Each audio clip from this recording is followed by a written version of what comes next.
ang Air India plane crash, ano na siya? 242 ka mga passenger. 242.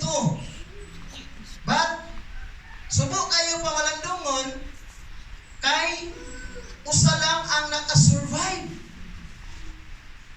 O, aduna pag-untay mo sakay, muhabol sa flight apan 20 minutes delay. Ang usa ka babay, wala siya nagpadayon dito sa kay. Ipaso niya yung kubulingon. Kakanimo na niya ang istorya na. Number 1, isa ka pamilya na nandoy mo adto sa London. Nangandoy siya nga ang iyahang asawa, iyahang mga anak, lipay kay sila sa airplane, nag-video-video, basta picture-picture pa sila. O nakita niyo ba na sa social media sa post?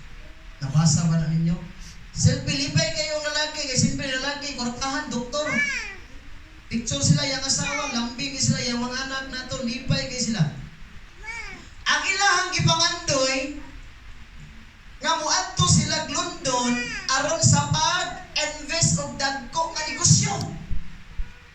Gusto sila nga naay daghang kwarta. Gusto sila nga makasapi sila maayo, malingaw nila, magdito nila itungkod ang ilahang bag-o nilang pamilya. Paminaw mo mga bata, kailangan ni lesson sa inyo. Nagandoy sila nga magapuyong dito sa London, manginabuhi sila dito. Na dito nila, ilang ibuo ang ilahang pamilya o manrabaho sila dito. Apan subok kayo pamalandungon, no? Kaya pila lang ka minuto. In that 20 kilo daay, kanang isang ni mo kapag pamilya. Kausa na kagkinauli. Sakit kayo. Samtang nagtanaw ko ngayong son sa news, nagtanaw ko sa airplane mo, naibata dito ba? Nga, siguro, salain ko, nabalaan niya nga, namatay iyang amahan. Mura, di kumot ang akong kasing-kasing, hilang ko Ginoo. Dito, nagkapatandog sa akong kasing-kasing nga Lord. I-bless kini nga pamilya, i-bless kini nga lugar. Asa manidap kita nga lugar sa India nga nahita mo. Kabala mo mga igsoon, kini nga pamilya, nangandoy sila, nga manindot ang ilang kinabuhi, nindot ang ilang kinabuhi, matrabaho sila dito, tungod kay wala sila ilain nilang gipahimutan.